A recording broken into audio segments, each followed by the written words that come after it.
Bonjour à tous et bienvenue pour votre émission Disputandoum, reconversion professionnelle, tous concernés. C'est le thème de notre émission aujourd'hui. En France, près d'un actif sur deux a été ou est concerné par une reconversion professionnelle, un phénomène qui s'est accru avec la crise sanitaire en France, mais partout en Europe également. Les politiques publiques sont-elles suffisantes dans notre pays pour accompagner ce phénomène? Quels sont les acteurs qui peuvent nous aider à changer de métier ici en Nouvelle-Aquitaine? Et pourquoi d'ailleurs est-ce qu'on change de métier aujourd'hui? Pour en parler, je suis ravie de vous accueillir tous les quatre. Bonjour à tous. Adrien Pégourdi, vous êtes enseignant-chercheur en sociologie à l'Université de Limoges. Alice Delmanivong, bonjour. Bonjour. Vous êtes manager de groupement du CEP Nouvelle-Aquitaine. Le CEP, c'est le Conseil en évolution professionnelle. C'est une structure qui aide les gens à changer de vie professionnelle. Émilie Brocheton, bonjour. Bonjour. Vous êtes sommelière. Vous nous raconterez comment vous avez évolué dans votre carrière. Et Delphine Lallier, vous êtes conseillère en insertion professionnelle aujourd'hui après avoir travaillé dans la vente pendant de nombreuses années. Adrien Pégourdi, y a-t-il vraiment plus de reconversion professionnelle aujourd'hui ou alors est-ce que c'est simplement un effet médiatique? Est-ce qu'on en parle plus? Bon, je pense que voilà, il y a quand même le confinement a pointé du doigt une volonté pour plusieurs actifs d'évoluer professionnellement, de changer de carrière. J'ai pas les chiffres actuels à vous donner. Mais c'est un vrai phénomène. Oui, c'est un phénomène important, mais qui est aussi lié à d'autres, bien sûr, aux effets du confinement, mais aussi à une somme de réorientation un petit peu subie, liée à des fermetures d'entreprises, notamment, qui poussent un certain nombre d'actifs à devoir se réinventer professionnellement pour retrouver de l'emploi. Alors, Delphine, justement, c'était votre cas. Qu'est-ce que vous faisiez avant? Qu'est-ce que vous faites maintenant, en quelques mots? En quelques mots. Avant, j'étais responsable de magasin chez Camaïeu. Suite au Covid, à Limoges, à Saint-Martial. Suite au Covid, il y a eu des fermetures de magasins Camaïeu. Et j'ai fait partie du plan de licenciement. Et donc, j'ai fait une reconversion professionnelle pour devenir conseillère en insertion professionnelle. Donc, vous avez une double casquette même aujourd'hui sur ce plateau, puisque vous conseillez aussi d'autres personnes aujourd'hui dans leur vie professionnelle. Via le PLI, qui est le plan local pour l'insertion par l'emploi. Alors, on reviendra plus en détail sur tout ça, évidemment, sur votre parcours, sur ce que vous faites aussi aujourd'hui. Émilie, en quelques mots aussi, qu'est-ce que vous faisiez avant et en quoi vous avez évolué, changé? Oui, moi j'étais caviste sur Limoges, donc salariée dans une entreprise et aujourd'hui j'ai décidé de franchir le pas et de travailler à mon propre... À votre compte. Oui, c'est ça, exactement. Ça fait partie effectivement du changement de vie professionnelle, de passer du salariat à l'entrepreneuriat. C'est pareil, on va revenir plus en détail sur votre parcours. On va regarder tout de suite d'ailleurs un premier reportage, c'est sur David Pajot, qui était lui acheteur industriel à Paris. Il a décidé de partir et de se lancer dans une toute nouvelle carrière. Il a passé tout l'été dans la vallée d'Ossau, dans les Pyrénées, pour apprendre le métier de berger. Vous voyez ce reportage de France 2. On peut le croiser au détour d'une randonnée. La montagne, c'est le territoire du berger. David Pajot était acheteur industriel à Paris. Il a quitté son travail et sa famille pour suivre une formation de berger dans les Pyrénées. Ah, voilà les brebis. David Pajot a rejoint Joseph Boussion pour l'aider à garder bénévolement ses 176 brebis tout l'été en montagne. J'étais assis à un bureau 10 heures par jour devant un ordinateur. Et là, je me retrouve debout toute la journée, debout à 5 heures, couché à 23 heures, mais à crapahuter sur des chantiers de montagne. C'est un gros changement, ça. Le confinement, le télétravail et une envie de retour à la nature. À 51 ans, c'est sur un coup de tête que David Pajot a décidé de devenir berger. On peut toujours trouver des raisons logiques, mais c'est quelque chose qui prend un peu aux tripes. Avec le troupeau viennent les responsabilités. Éviter de perdre des brebis, qu'elles ne se blessent ou fassent de mauvaises rencontres. Il y a quelques jours, un des chiens a détecté un danger. Allez, faut que tu ailles au troupeau. Il s'est mis à grogner, à regarder un petit peu vers le haut. Et ici, on a toujours un peu quand même la crainte de croiser l'ours. Chaque soir, le troupeau rentre à la nuit tombée. Les hommes se couchent peu après, car la journée recommence dès l'aube. Levé 5 heures pour la traite. Le générateur électrique est tombé en panne, alors pas de machine de trait. Toute la matinée, les deux hommes se relaient pour la traite à la main. Ça aille, allez. Ça aille. Même pour les plus réticentes. Un geste ancestral que David commence tout juste à maîtriser. Il y a un mouvement à faire avec le pouce pour aller remplir le crayon. Et après, on presse avec les doigts pour le vider. Et donc ce mouvement-là, pour bien sentir le lait qui se remplit à l'intérieur, il n'est pas évident. Il faut de la pratique. Des gestes, comme la fabrication du fromage, il lui en reste beaucoup à apprendre. Mais toujours sous l'œil bienveillant de Joseph. Il faut une vie pour être berger. Je pense que t'es berger, même les anciens, ils disent qu'ils apprennent toujours au bout d'un moment. Mais c'est vrai qu'il faut plusieurs saisons, il faut y passer du temps. Parce que connaître les brebis, savoir comment elles fonctionnent, ce qu'elles vont faire parce qu'il fait tel temps et comme ça s'apprend pas en une saison, quoi. Nombreux sont ceux qui arrêtent après 1 ou 2 étés. Après la traite, David Pajot repart pour sa 20e journée en montagne. Il lui reste 2 mois pour apprendre à être berger et décider si lui aussi consacrera sa vie aux brebis. Alors évidemment, toutes les reconversions professionnelles ne sont pas aussi radicales. Parlons justement du profil ou des profils de ceux qui changent de métier. Je voudrais qu'on regarde ensemble déjà quelques chiffres. Selon l'enquête 2021 de Visiplus Academy, BVA et LHH sur les Français et la reconversion professionnelle, on a ce chiffre, donc 48% d'actifs sont concernés par la reconversion professionnelle, donc c'est près d'1 sur 2. Alors en détail, 17% des actifs français se sont déjà reconvertis, la plupart du temps pour changer de métier, plus rarement pour devenir indépendant ou créer une entreprise. 5% sont en train de réaliser donc actuellement leur reconversion. 12% ont déjà commencé à se renseigner activement pour entamer une reconversion et 14% ont simplement envisagé de se reconvertir. Donc voilà, un actif sur 2, ça fait beaucoup. Émilie, vous faites partie des 17%. Vous n'avez pas changé de métier, vous êtes resté dans la même branche, mais vous êtes passé du salariat à l'entrepreneuriat. Pourquoi ? Pourquoi ? Parce que oui, le besoin s'est fait ressentir d'essayer déjà de faire les choses pour soi-même et d'essayer de se concentrer sur ce que vous aimiez vraiment dans votre métier. Alors on le rappelle, métier sommelière, de formation. Oui, et de métier.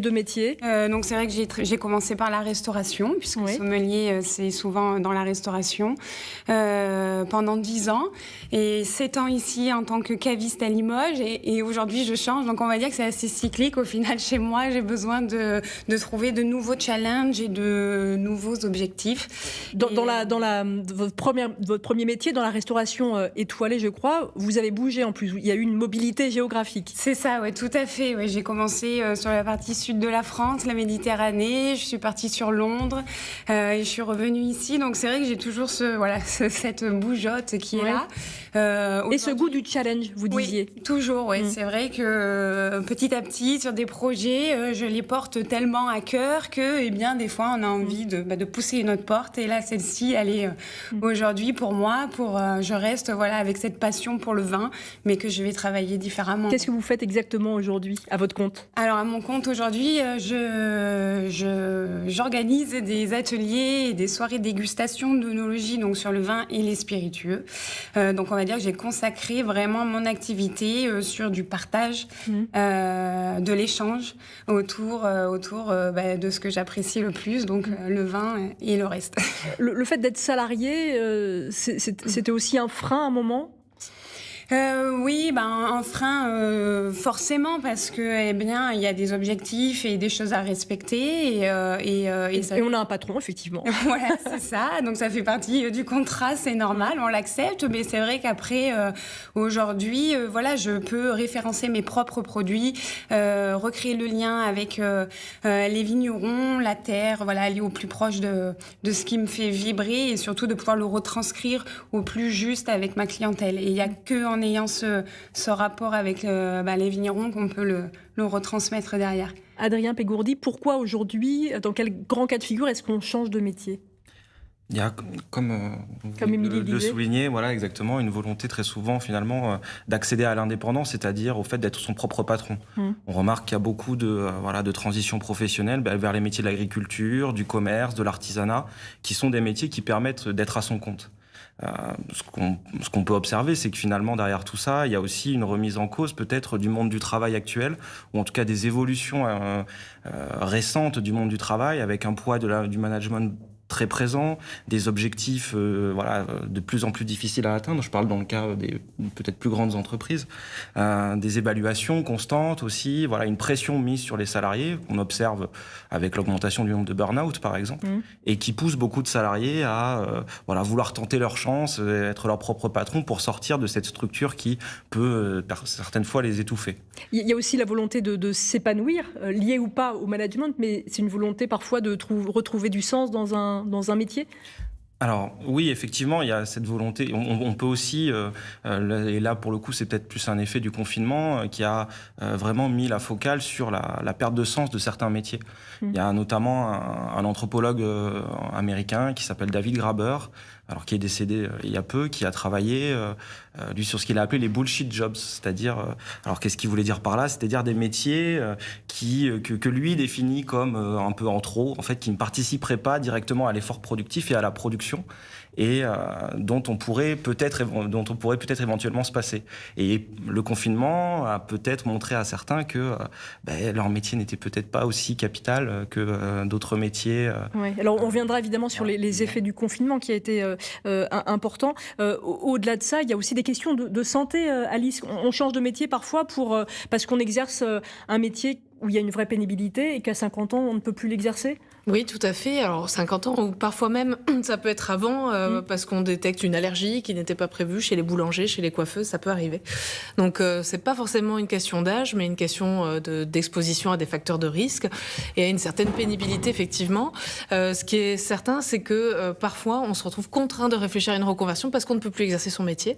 Et dans ces cas-là, il faut se faire accompagner, parce que c'est déjà faire le deuil de son métier d'avant, c'est difficile. Donc il y a tout un processus, effectivement, de deuil et de se dire mais ça c'est plus possible. Par contre, j'ai des compétences, et comment ces compétences je vais pouvoir les mettre à profit sur un nouveau projet qui sera lui compatible avec mes contraintes de santé.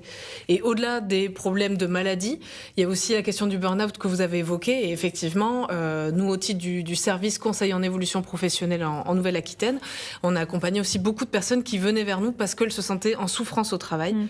Alors ça peut être diagnostiqué burn-out ou simplement je me sens pas bien, et déjà à ce stade il est important d'avoir une écoute, et donc tous les conseillers qui délivrent du conseil en évolution professionnelle, donc 114 en Nouvelle-Aquitaine en ce moment, sont habilités à accueillir ce type de demande, parce qu'il faut pas rester seul. On reviendra évidemment sur l'importance cruciale de l'accompagnement quand on veut changer de métier. Est-ce qu'on a quand même des profils ? On comprend qu'il y a différentes raisons évidemment qui peuvent vous amener à changer de métier. Est-ce qu'il y a quand même des profils un peu plus qu'on retrouve dans ces reconversions professionnelles ?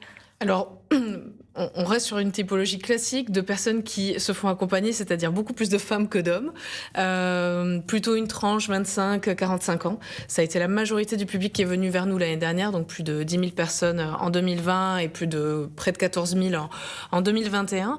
Pour autant, nous, notre service, il s'adresse à tout le monde. Donc même si on a une typologie un peu de personnes qui viennent à nous, ce qu'on veut vraiment faire passer comme message, c'est qu'en fait, tout le monde peut, à un moment donné, être accompagné sur son évolution professionnelle. Ça peut être une reconversion plus ou moins radicale, comme on a vu avec d'autres bergers. Ça peut être tout à coup une envie d'aller vers de l'entrepreneuriat. Ça peut être pour des personnes qui parlent pas trop bien français et qui s'imaginent que l'évolution, c'est pas pour elles. Eh bien si, en fait, nous, on va s'adapter à tout le monde, et l'évolution professionnelle, ça concerne tout le monde. Alors effectivement, il y a la figure médiatique la plus courante, alors celle du cadre qui devient artisan, boulanger par exemple, ou ce cadre qu'on a vu qui essaye de devenir berger, mais c'est pas forcément les profils les plus courants que vous rencontrez, Alice. Non, on n'a pas des acheteurs qui deviennent bergers, encore qu'on en a aussi, mais on a vraiment une multiplicité de types de demandes.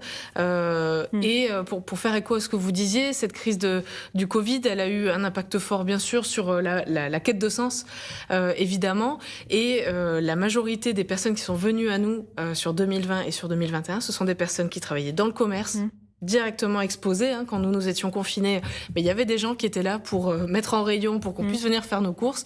Et puis, c'est des personnels de santé qui ont été vraiment en première ligne. Et on entend bien toutes les difficultés qu'il y a en ce moment. Ce sont ces personnes-là qui sont venues en premier vers nous. Donc oui, on a des profils types quand même. Mais en tout cas, ça s'adresse à tout le monde. Et je pense qu'il faut pas surestimer ce que c'est l'évolution professionnelle. Finalement, parfois, changer une modalité, changer une condition de travail, changer d'entreprise, développer des nouvelles compétences. Déjà, ça peut suffire à être dans cette quête de sens et l'épanouissement qu'on évoquait. Alors l'épanouissement, en même temps, est-ce que ça concerne pas plutôt les cadres, Adrien Pégourdi? Est-ce que du coup, on va rechercher l'épanouissement quand on a déjà des conditions matérielles suffisantes? Plusieurs études ont montré que c'était quand même les CSP+, qui étaient concernés par cette recherche de sens, d'épanouissement personnel en changement de métier. Oui, mais aussi parce qu'il ne faut pas nier le fait que pour se mettre à son compte, pour devenir indépendant, il y a beaucoup de métiers qui demandent un capital économique important. C'est-à-dire que quand on veut reprendre une exploitation agricole, un commerce, une entreprise artisanale, ça demande un investissement financier. Et tout le monde n'est pas capable de pouvoir avoir cet investissement, ou tout le monde ne se fait pas accompagner par une banque la banque ne prêtera pas, ne prête pas qu'aux riches, mais en tout cas prête moins à des personnes qui ont moins de capitaux. Donc ça rentre aussi en ligne de compte. Il faut quand même l'avoir à l'esprit. Alors on va continuer à parler aussi de vos parcours à vous, Delphine et Émilie, mais d'abord on va regarder ce reportage d'une personne qui fait partie de ces reconvertis de la crise sanitaire. Il y a un an, Céline Dose était assistante maternelle en Dordogne. Elle a lancé sa savonnerie artisanale et elle mise tout vraiment sur le naturel et biologique. Regardez ce reportage de Maria Laforcade et Pascal Tinon. Niché sur les hauteurs de Minsignac, ce laboratoire est désormais l'endroit où Céline Dose passe le plus clair de son temps libre. Grâce à la technique ancestrale de la saponification. Là, je vais verser la lessive de soude dans les huiles et donc c'est là qu'on va voir la réaction chimique. Elle fabrique ici 14 kilos de savon 100% naturel. On a des huiles végétales biologiques, donc coco, karité, ricin, olive, tournesol. On voulait vraiment limiter les ingrédients, déjà limiter le nombre d'ingrédients et que les gens sachent ce qu'ils se mettent sur la peau et voilà, qu'ils sachent qu'à l'intérieur, il n'y a que du bon. Comme pour beaucoup, le déclic est venu pendant le premier confinement. Assignée à résidence avec son mari et ses 2 filles, cette assistante maternelle décide de changer de cap dans sa vie professionnelle. En fait, on s'est rendu compte que notre vie telle qu'on l'avait à ce moment-là, finalement, ne nous convenait pas tant que ça. Et qu'on s'en contentait. Et en fait, on a vraiment réfléchi sur ce qui nous plaisait dans nos vies et ce qu'on avait envie de faire. Et voilà, je crois que ça a vraiment été l'évidence, quoi, de faire quelque chose qui avait un sens, faire quelque chose qui avait une utilité. Vente en vrac et à la découpe, boîte en craft, tout est pensé pour produire un minimum de déchets. Et cette démarche éco-responsable semble déjà trouver un écho. Je ne suis pas inquiète sur le marché, je pense que les gens ont besoin d'un retour un petit peu aux sources. Je pense que les gens comprennent aussi qu'on est dans une démarche aujourd'hui positive au niveau de l'écologie et qu'il y a certaines choses maintenant qui sont peut-être à bannir ou en tout cas au moins à limiter pour les déchets plastiques, ce genre de choses qui sont quand même un fléau aujourd'hui de la planète. Céline Dose espère désormais pouvoir faire découvrir sa savonnerie au public et faire de son laboratoire son unique univers professionnel. Delphine Lallier, pourquoi est-ce que vous avez changé de métier? C'était suite à un licenciement à cause de la crise sanitaire. À cause de la crise sanitaire, donc oui, j'étais responsable de magasin. Aujourd'hui, on voit bien que c'est compliqué pour les magasins. Ça a été fermé. Il y a eu, ça a été très compliqué chez Camaïeu, donc licenciement économique. Donc il fallait. Ça faisait combien d'années que vous étiez dans la vente? Dans la vente, ça faisait 18 ans et demi, bientôt 19 ans. Donc j'ai commencé en bas, vendeuse. J'ai évolué au fur et à mesure. J'ai été responsable de magasin pendant plus de 10 ans. J'ai fait plusieurs enseignes, plusieurs villes, des gros, des petits magasins. Et quand ce licenciement vous est tombé dessus, finalement... Ça a été un choc. Ça a été un choc. De toute façon, alors, plus ou moins, j'avais déjà réfléchi à ma reconversion, puisque le commerce avait changé. Mais c'est quand même un choc. De se faire licencier, comme a dit Alice, c'est quelque chose qu'on subit quand même, à un moment ou à un autre, qu'on vit plus ou moins mal, mais on a besoin de faire un deuil de qui on était et de qui on va être après, en travaillant sur soi-même. Comment vous l'avez fait, ce travail sur vous-même? Alors, j'avoue, moi, j'ai été très bien entourée. Pendant ce licenciement-là, déjà un licenciement économique, on est suivi dû au CSP. Moi, j'ai été suivie par un CIP. Le plan social, en fait. Oui, voilà, pardon, par le plan social. J'ai été suivie par un conseiller en insertion professionnelle de l'AFPA, Vincent Lezeau, qui a été un gros un gros soutien pour moi. L'AFPA, c'est un acteur important, justement, de la formation pour adultes. De la formation et de la reconversion, beaucoup de formations. J'ai fait aussi ma formation de reconversion au sein de l'AFPA et par ma famille. Ma famille, c'est important aussi quand on fait un deuil de qui on a été professionnellement et où on a envie d'aller, et il faut réussir à se retrouver et se faire aider et se faire suivre par des professionnels de l'insertion. Alors, vous allez continuer, mais l'aide familiale, l'entourage, ça a été aussi important pour vous, Émilie, dans votre parcours ? Oui, après c'est vrai que quand on partage notre souhait d'arrêter et de se lancer sur un nouveau projet, forcément les personnes qui nous entourent sont bienveillantes et nous suivent à 100% dans les nouveaux projets, et c'est important. Ouais. C'est très important d'avoir des proches qui nous soutiennent. Vous disiez que vous aviez même déjà, avant d'être licenciée, commencé à réfléchir à une reconversion. Oui, donc c'est quelque chose qui vous titillait. Vous sentiez que vous manquiez peut-être de sens ou vous aviez envie de faire autre chose. Voilà, j'avais envie de faire autre chose. En fait, je rejoins tout à fait les métiers utiles et moins utiles. Et mon métier aujourd'hui m'apportait moins, en fait. J'avais fait le tour un petit peu de mon métier, donc je l'ai travaillé un petit peu en amont. J'ai fait une VAE toute seule, j'ai avancé dans mon projet. Et le licenciement, quand il est arrivé, même si ça a été dur, je l'avais préparé. Je l'avais un petit peu préparé. Moi, j'ai de la chance, d'avoir réussi à anticiper un petit peu, suite au confinement, que ça allait être compliqué pour les magasins aujourd'hui. La clientèle change, les gens changent, on vient de le voir sur le reportage, les gens ont besoin d'acheter avec du sens. Donc je m'en doutais un petit peu. Et donc oui, j'ai travaillé un petit peu mon projet. Bilan de compétences. Bilan de compétences, j'ai fait un bilan de compétences, j'ai fait une VAE. Valorisation de l'expérience. Voilà, c'est ça. Moi je l'ai fait. Qui vous a apporté un diplôme ? Un diplôme, un BTS Management des unités commerciales. Je l'ai fait, moi je l'ai fait toute seule parce que j'avais besoin de prouver ce que je valais. Après un licenciement, on a besoin de prouver qui on est aussi. Et après, j'ai été suivie, j'ai été suivie par l'AFPA, j'ai trouvé mon projet professionnel pour devenir conseiller en insertion professionnelle, via des enquêtes métiers, via des stages. Et après, je suis rentrée dans la formation conseiller en insertion professionnelle à l'AFPA, qui a duré 8 mois. Et au bout de 7 mois, j'ai trouvé un emploi via l'association Varlin-Pont-Neuf, qui est une association... À Limoges, tout à fait. Qui est une association qui est vraiment très active dans tout ce qui va être la reconversion professionnelle via la mobilité 87. Il y a un garage solidaire qui va ouvrir pour... Dans tout le champ de l'insertion, finalement. Dans tout le champ de l'insertion, on aide justement les personnes qui ont envie d'ouvrir une entreprise. Ils peuvent s'inscrire dans des ateliers. Il y a une personne qui va les suivre individuellement. C'est une association qui va travailler avec le PLI, avec Limoges Métropole, pour les personnes éloignées de l'emploi. Donc c'est vraiment un acteur important de l'insertion. Quel est votre regard, Adrien, en tant que sociologue, sur ce parcours-là ? On voit effectivement que c'est un changement qui est réussi, et c'est un vrai changement. Le secteur est totalement différent. C'est difficile je vais pas juger de la trajectoire de madame, qui est tout à fait louable. Et si ça vous convient, moi j'ai pas grand chose à dire en tant que sociologue.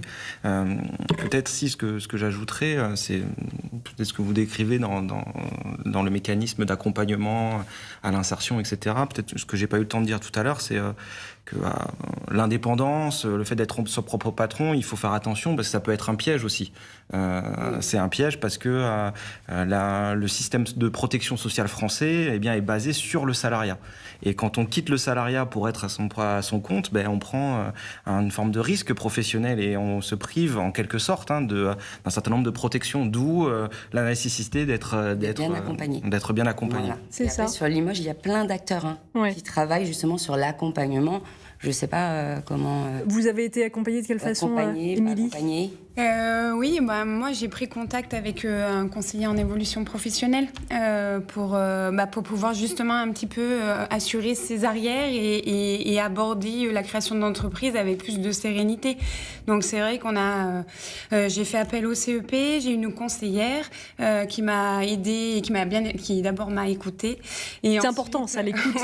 Alice, je vous vois acquiescer, évidemment. Et qui m'a écoutée et qui m'a décrit un petit peu les étapes qu'il fallait respecter pour pouvoir ensuite déclencher le plan de démission.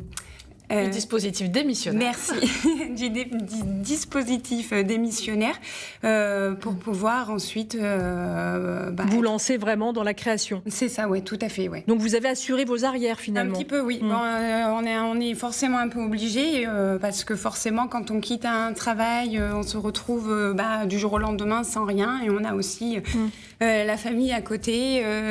Voilà, donc il faut aussi se jeter, mais quand même avec un parachute. Alors, après un licenciement, parfois, quelqu'un qui a travaillé pendant 30 années dans la même société, ça peut être compliqué. On a l'impression que ce sera peut-être impossible de trouver autre chose. Vous avez ce type de profil aussi, Alice, qui toque à la porte du CEP? Alors, on a tous les profils de toute façon, mais bien sûr qu'on a aussi ces profils-là. Et en fait, des freins, on en trouvera toujours, parce que ça peut être... ça fait 30 ans que je suis dans la même entreprise, donc je ne saurais rien faire d'autre. Et donc, la reconversion ou l'évolution, c'est pas pour moi. Des freins, on en a énormément. Et je pense que le maître mot, on l'a bien compris à travers le témoignage d'Émilie ou même de Delphine, c'est qu'il faut être accompagné pour sécuriser. À un moment donné, il faut qu'il y ait un interlocuteur qui puisse expliquer. Là, on donne des acronymes, on parle de VAE, de validation des acquis, on parle de bilan de compétences, on parle de tout ça.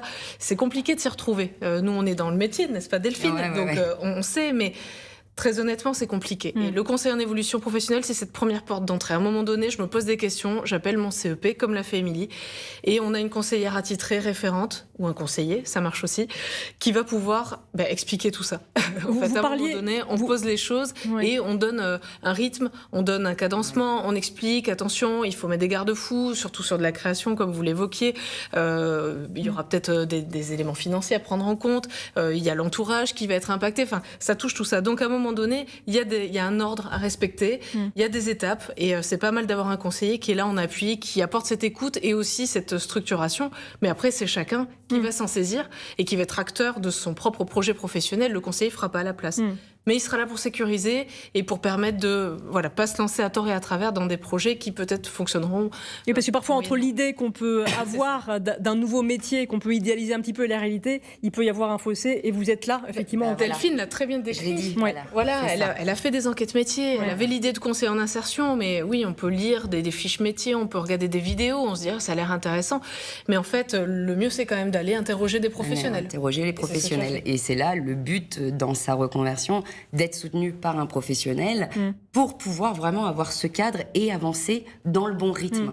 Ne pas aller trop vite, parce que ce qui peut être très compliqué, c'est d'aller trop lentement, trop vite, de ne pas avoir les bonnes étapes et le bon plan d'action, en fait. Et c'est très important de se structurer. Et quand on est dans un licenciement, que ce soit par choix, que ce soit économique ou autre, on a tendance à être, quoi qu'il arrive, totalement perdu. Vous avez raison, les acronymes, c'est terrible. La première fois qu'on entend tous ces acronymes... On peut être perdu. Ah non, mais oui. Alors là, on a deux exemples positifs de reconversion, mais effectivement, il y a plein de choses à prendre en compte. Ça arrive souvent que des gens se perdent un peu dans cette volonté de reconversion et échouent. Oui, alors après c'est difficile de qualifier une bonne reconversion ou une reconversion échouée.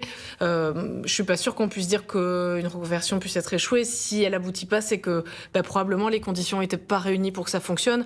Et moi j'ai plutôt envie de dire que c'est une réussite parce que honnêtement, si on investit personnellement de l'argent ou qu'on mobilise, je le disais un peu sur la rigolade, mais le compte personnel de formation, qui est un des droits auxquels on a droit aujourd'hui, qu'on cumule quand on travaille. Si on l'utilise à tort et à travers, après, c'est trop tard. Donc, je pense que si le projet n'aboutit pas, quelque part, tant mieux, c'est que tout n'était pas... les conditions n'étaient pas réunies et qu'il valait mieux éviter. Et quand le projet A n'aboutit pas, on est toujours à temps de réfléchir à un plan B. Et nous, on travaille beaucoup là-dessus. Le plan A, on veut y investir parce que c'est l'idée, c'est la passion qu'on peut avoir, c'est tout ça. Mais c'est bien quand même d'avoir toujours un plan de secours. Alors en tout cas, ça peut être quand même parfois difficile quand c'est une reconversion que l'on subit, suite notamment à un licenciement, surtout peut-être encore plus quand on est dans des territoires enclavés. Exemple, en Creuse, avec les ex-JMS de la souterraine, on en a entendu parler au niveau national de cette affaire-là. 170 personnes ont été licenciées en 2017 lors d'un plan social. Alors, certains des ex-GMS ont réussi quand même à leur reconversion forcée. Exemple tout de suite avec ce reportage de Nicolas Chigot et Marielle Camp. Marc Perriot va bientôt souffler la première bougie de sa petite entreprise. Après 36 ans d'usine, cet ex-GMS a réussi à rebondir en créant son outil de travail, la rénovation de sépultures. Je nettoie des caveaux qui sont un petit peu dégradés. Donc je refais des joints, des lettrages, des peintures. Une affaire qui tourne déjà bien et à laquelle ce bricoleur ajoute des services de petits travaux ou d'entretien de jardin. Mais ce n'est pas sans amertume que cet ancien agent de maîtrise a tourné la page. Au jour d'aujourd'hui, j'ai plus envie de travailler en usine, donc avec ce qui nous est arrivé, donc voilà. Il faut savoir rebondir, on va dire. En tout, 8 anciens GMES ont monté leur petite entreprise ou travaillent en indépendant. Franck Caria est de ceux-là. Ce qui est intéressant, c'est surtout quand c'est vendu. Agent immobilier, pour cet ancien agent de sécurité au travail, c'est un virage à 180 degrés. Je trouvais absolument rien. Bon, après, en Creuse, on savait que ça allait devenir compliqué, diplôme ou pas diplôme. Donc là, c'est un gîte que j'ai récupéré donc en mandat dernièrement et qu'on va bientôt mettre en vente. Franck Caria rentre déjà de beaux mandats, un bon début et quasiment sans aide, car comme pour Marc Perriot, le coup de pouce de la région se fait attendre. Si je voulais rester sur la région, il fallait rebondir sur autre chose. Et donc l'immobilier s'est un peu ouvert à moi et donc je l'ai pris au vol et je ne regrette pas ce choix. Je suis en train de monter un dossier justement pour pouvoir obtenir une aide de démarrage. Mais voilà, c'est des choses, il faut toujours batailler pour obtenir quelque chose. Quant à la page GMES, Franck Caria ne l'a pas complètement tournée car il reste à ce jour 70 salariés sans travail ni droit au chômage. Des situations critiques que Franck suit avec attention à travers la cellule de reclassement et l'association dont il reste trésorier. Pour lui, le combat GMES n'est pas fini. Alors ce reportage date de 2019, les chiffres ont un peu évolué. Il reste toujours des gens évidemment sur le carreau. En tout cas, voilà 2 exemples de reconversion réussie. Parfois, la mobilité professionnelle doit rimer quand même avec mobilité géographique quand on perd son emploi. Quand on est dans une région un petit peu enclavée comme la Creuse, ça peut être important. Mais la mobilité, quand c'est subi, c'est pas forcément un moteur. Tout à fait, oui. C'est plus facile quand on a envie de changer de région pour se mettre au vert, par exemple. En fait, j'ai envie de dire que tout est possible. En réalité, en tout cas, nous, on a à cœur de donner un maximum d'informations sur les tissus économiques à nos conseillers pour qu'ils soient capables de donner cette visibilité-là aux personnes qu'on accompagne. Très clairement, dans la Creuse, on a des conseillers qui connaissent bien le territoire. C'est sûr que pour ces personnes-là, ça a été très compliqué, on l'a suffisamment entendu. À un moment donné, il faut s'adapter. Effectivement, il faut être un peu agile, un peu souple. Si on a la possibilité de bouger géographiquement, oui, si on vient sur Bordeaux par exemple, sur Poitiers, sur des bassins d'emploi un peu plus dynamiques, on aura plein d'opportunités. Mais à un moment donné, il faut aussi s'adapter. Peut-être si ces personnes ont des contraintes qui font que familialement, c'est pas possible de déménager, il va falloir mieux connaître quel est le tissu économique local pour pouvoir peut-être choisir en fonction quand même de son appétence. On n'est pas là pour dire aux personnes ce qu'elles doivent faire, mais simplement mettre en visibilité. Vous voyez, l'immobilier, là, ça pourrait fonctionner. Pourquoi pas aller dans cette direction-là? Mais après, c'est les personnes qui doivent faire leur choix. Mais il faudra effectivement être un peu agile. Malheureusement, il y a des territoires qui sont un peu moins dynamiques en termes d'opportunités. Delphine, vous avez envisagé, vous, peut-être de pouvoir bouger, changer de région suite à votre licenciement ? Alors, non, parce que je l'ai fait avant. Ouais. Et en fait, quand j'ai fait mes enquêtes métiers, ma recherche d'emploi, j'ai utilisé mon réseau, mon tissu et ma connaissance un petit peu de ce qui se passait sur le territoire du Limousin, en tout cas, du Limousin.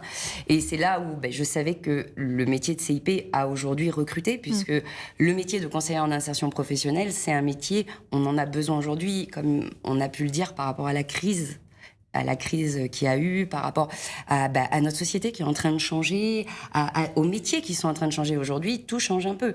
Le vendeur d'hier n'est plus le vendeur d'aujourd'hui.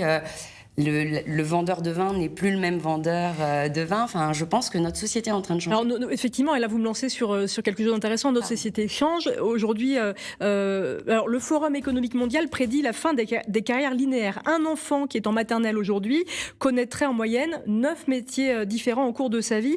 Est-ce que, Adrien, on a basculé vraiment dans l'ère de la valorisation du changement depuis même 20-30 ans ? Avec des politiques de flexibilité, vous voulez dire, du monde du travail, oui. Alors, peut-être juste avant de répondre à votre question, je voudrais revenir sur ce que vous avez dit. Moi, ce qui m'embête un peu dans ces discours-là, c'est le fait de faire peser sur les individus le poids de leur reconversion. Voilà, dans le cas de ces reconversions subies, liées à une fermeture d'usine, et je pense qu'il faut se poser la question plus collectivement de la manière dont on peut permettre à ces personnes d'accéder au travail et accéder au travail là où elles ont envie de vivre, plutôt que de leur faire peser sur eux-mêmes, de faire peser sur elles-mêmes leur entre guillemets inemployabilité. Je pense que c'est un peu une dérive de cette logique de la reconversion qui, pour beaucoup de cas est très louable, mais elle pose aussi ces questions-là. Aussi, on peut se poser la question, par exemple, vous avez parlé des reconversions de personnel hospitalier qui, ne supportent plus le travail à l'hôpital. Peut-être qu'on pourrait poser la question différemment en disant il faut changer le travail hospitalier, il faut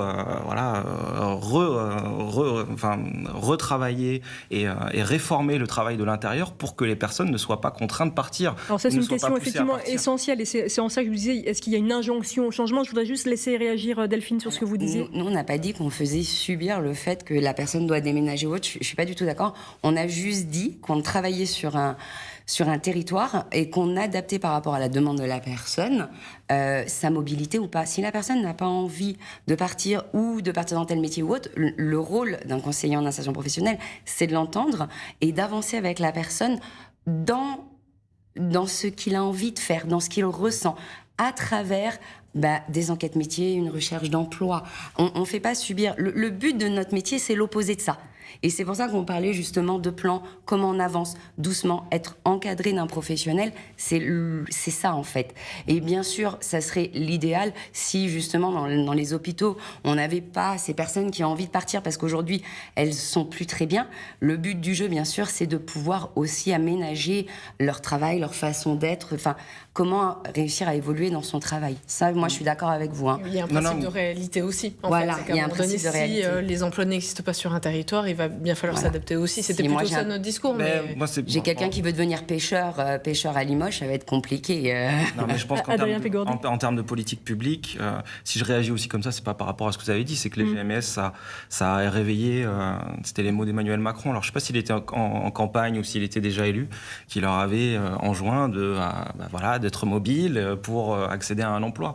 Bon, on peut quand même se poser la question de la fermeture de cette usine qui, d'un point de vue strictement économique, n'avait pas forcément de raison de fermer, et de la violence qui a pesé sur ces individus-là. Tout à fait. Et ce que vous dites finalement, c'est que d'une façon macroéconomique, presque l'injonction finalement au changement de métier est plus aujourd'hui liée à un marché de l'emploi, sans rien avoir avec des aspirations personnelles. Et c'est ça que parfois ça peut coincer. Oui, et puis il faut voir que cette injonction à la flexibilité, elle s'accompagne aussi de ce qu'on a dit tout à l'heure, une quête un désir de pousser vers l'indépendance et vers le fait d'être son propre patron beaucoup de travailleurs. Et comme je l'ai dit tout à l'heure, il faut voir que le modèle social français, il s'est construit à partir du statut de salarié. Et lorsqu'on enjoint un certain nombre de travailleurs à aller vers ces métiers-là, ces métiers indépendants, c'est aussi une attaque déguisée vis-à-vis du modèle social français. Voilà, on voit qu'il y a plein de métiers. Vous dites que là, le sacro-saint CDI, finalement, qu'on connaît en France, est en danger aujourd'hui. Il y a un changement de paradigme ?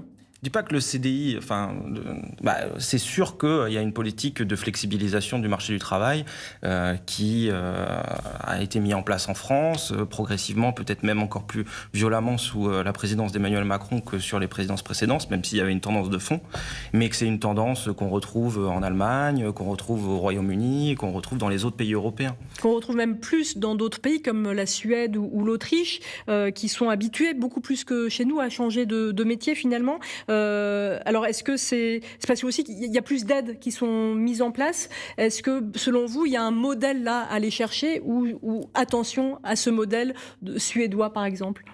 Alors je ne sais pas, en tant que sociologue, on n'est pas forcément là pour dire ce qu'il faudrait mettre en place, ce qui devrait être... Mais vous avez votre avis sur la question ? Alors, plutôt on a bien compris. Plutôt en tant que citoyen, non, moi ce que j'essaie d'observer, c'est les mécanismes d'individualisation, finalement, d'individualisation de la société salariale, d'individualisation du traitement de la précarité ou du mal-être au travail. Et ce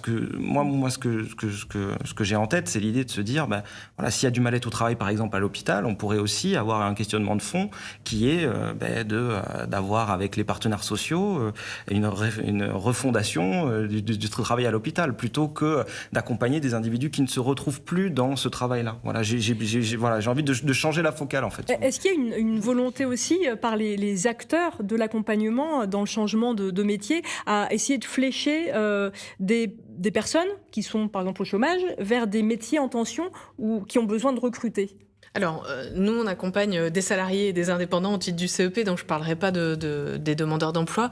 Simplement pour rebondir sur ce que vous venez d'évoquer, je suis d'accord avec vous, il faudrait changer plutôt le problème tout en haut plutôt que d'essayer de pallier et de faire le pompier, d'essayer d'accompagner ces personnels qui sont en souffrance. Et dans l'idéal, il faudrait que les choses changent tout en haut. Malheureusement, nous, on n'a pas le pouvoir d'accompagner le changement tout en haut. Alors, on accompagne les individus et c'est déjà pas mal. Néanmoins, il y a des branches professionnelles qui sont en pleine remise en question, qui ont subi la crise de plein fouet et qui sont en train de revoir aussi leur copie en termes de rémunération, de conditions de travail. L'hôtellerie-restauration notamment. Je pense notamment à l'hôtellerie-restauration. Donc c'est pour ça que je pense qu'il faut quand même voir les choses aussi d'un point de vue un peu opportunité. Et je pense qu'aujourd'hui, les politiques publiques, malgré tout, on peut en penser ce qu'on en veut bien sûr, mais le compte personnel de formation amène les gens à être plus autonomes aussi dans leur prise de décision. Le conseil en évolution professionnelle, c'est gratuit, c'est pour tout le monde. Nous, on accompagne les salariés, les indépendants. On évoquait, Delphine est plutôt sur les personnes plus éloignées de l'emploi. Tout ça pour dire que des acteurs, il y en a pour tout le monde et que... Est-ce qu'il y en a suffisamment en France ? Je parlais du modèle de la Suède ou de l'Autriche ou d'autres pays européens où il y a beaucoup d'aides qui sont mises en place pour aider les personnes, les accompagner, même quand ils sont salariés, à faire des formations. Est-ce qu'on a Alors l'enjeu de la formation, finalement, il est essentiel aujourd'hui. Adrien Pégourdi, la formation continue pour les adultes, justement, est-ce qu'elle n'est pas essentielle aujourd'hui quand on parle de reconversion et peut-être pour aider à ce qu'il y ait moins de métiers en tension et que les chômeurs rencontrent l'emploi? Oui, effectivement, on ne peut pas raisonner en termes de formation. Après, on peut aussi raisonner en termes de capacité d'attraction de ces métiers-là.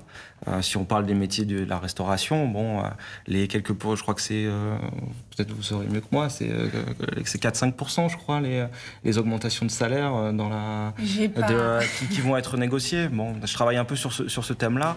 Bon, faut savoir que le salaire médian d'un serveur en France, c'est 1 400 €. Le salaire médian d'un cuisinier, c'est 1 500 €. Bon, c'est quand même pour un métier dur physiquement, avec des horaires atypiques, des horaires décalés, etc.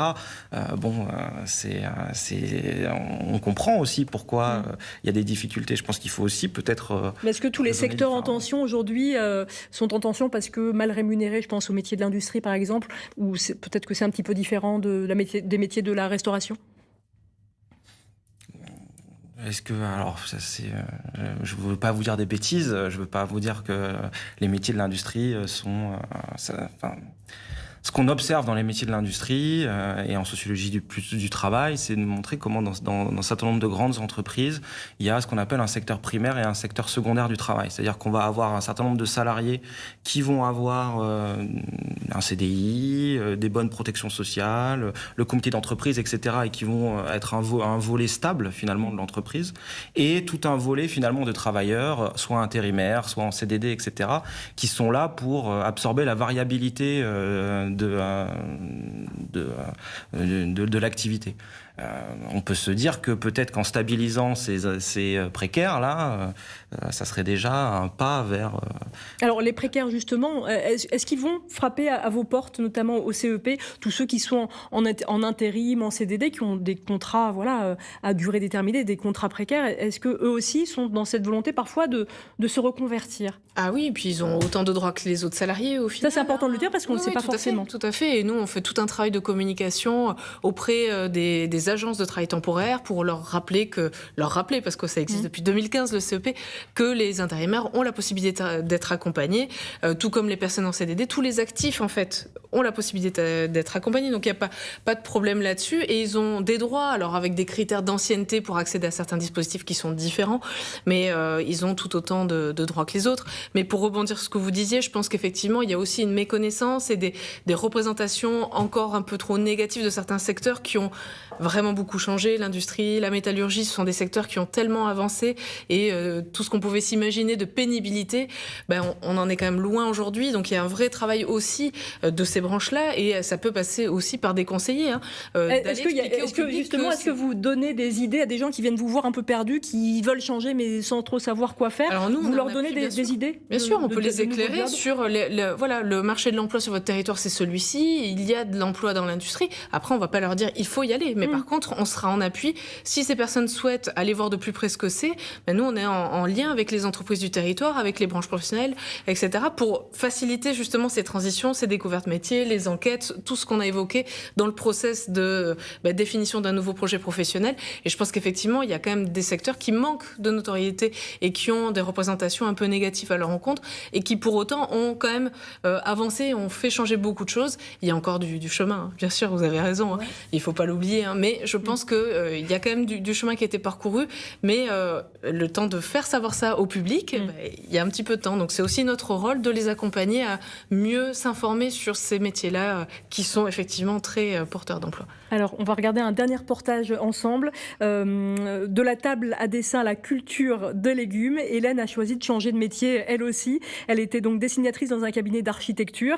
Elle est maintenant en maraîchère. Elle s'est installée dans le nord de la Haute-Vienne. Nous l'avons rencontrée avec le reportage tout de suite de Christophe Baudin et Jean-Marie Arnal.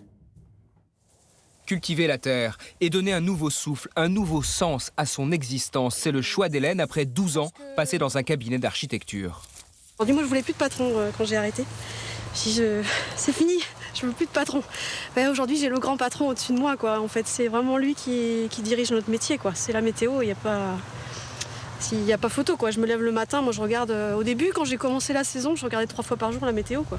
Échanger d'anciennes contraintes contre de nouvelles, c'est aussi ce qui attend celui qui change d'orientation. Hélène a gardé de son ancien boulot la rigueur, elle manie toujours les logiciels de plan, elle a dessiné ceux de son exploitation. Mais elle a laissé derrière elle les horaires à rallonge, le stress et des collègues qui n'ont pas forcément compris qu'elle était au bout du rouleau. J'étais très mal dans mon métier. Enfin, à ce moment-là, j'étais vraiment mal. Donc, je pense pas qu'ils se soient posé de questions. En tous les cas, ils me l'ont pas dit. Ils le voient que voilà, j'ai bien fait, que ils sont toujours surpris quand même qu'on arrive à changer de métier, quoi.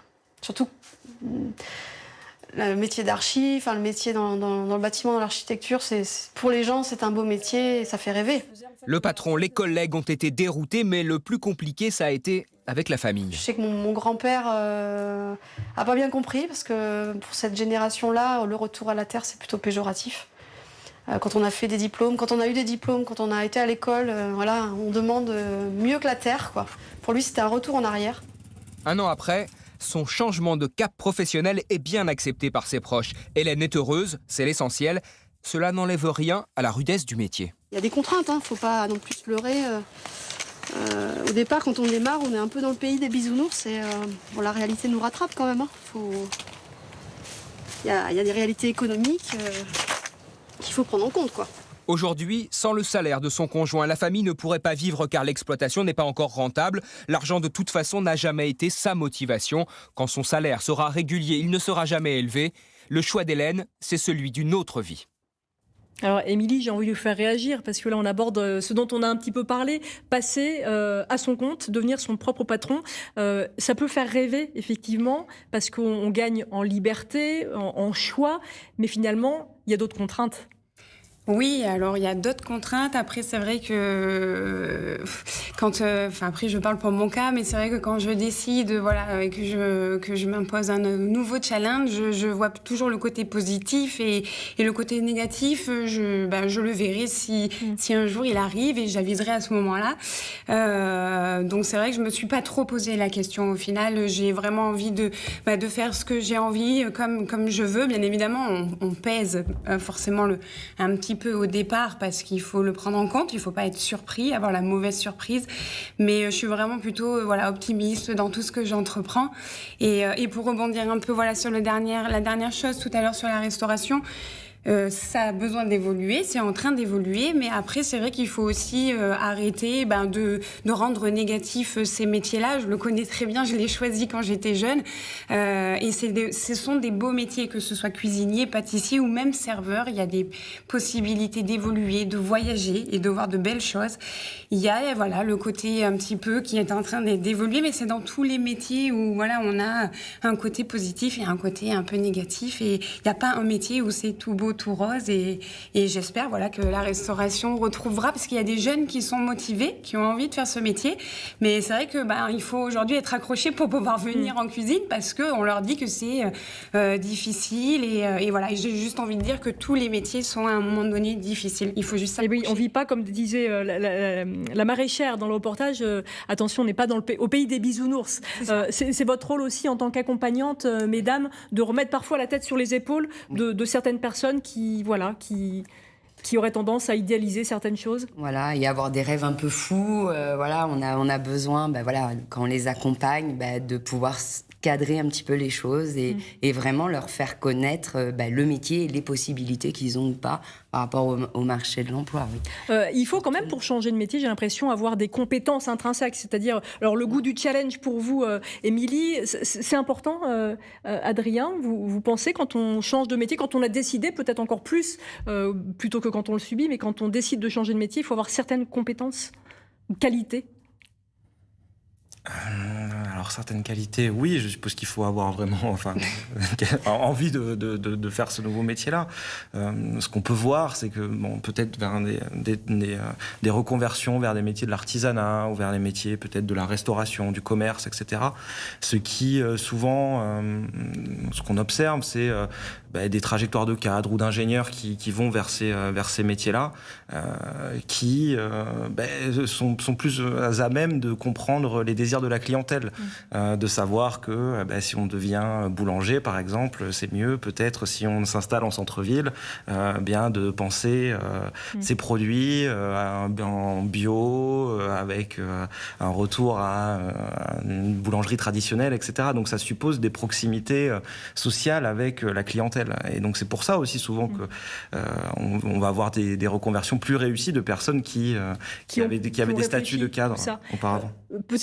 Alice, je crois pour conclure. En fait, des compétences, on en a tous en réalité. Donc je pense pas qu'il faut une compétence particulière. Il faut juste savoir les identifier quelles sont nos forces, quels sont nos atouts, quels sont peut-être les axes d'amélioration. Mais je pense que de manière générale, on a tous travaillé. Même ceux qui sont en recherche et qui sont au début de leur carrière professionnelle ont des atouts, ont des compétences transférables, des atouts, des qualités. Enfin, ça tourne parfois qu'on ne connaît pas. Exactement. Donc effectivement, c'est important de les identifier, de se faire accompagner pour pointer du doigt ses qualités, ses défauts, et reprendre confiance en soi. Voilà, et ce sur quoi il faut peut-être travailler. Exactement. Mot de la fin pour toutes les deux, Émilie, Delphine. Pas de regret aujourd'hui d'avoir franchi le pas? Non, jamais de regret. Il faut y aller et après on voit au final. Il n'y a pas eu un moment où vous vous êtes dit oh là là, attention, qu'est-ce que je fais ou... Non. Elle est sûre d'elle. Et vous, en quelques secondes? Que du bonheur, et pour rien au monde, je changerai de métier. Conseillère en insertion professionnelle, c'est passionnant. Surtout via mon association Varlin Pont-Neuf et le Pli. Alors tout à l'heure, on a dit éloigné de l'emploi, mais en fait, on accueille absolument tout le monde.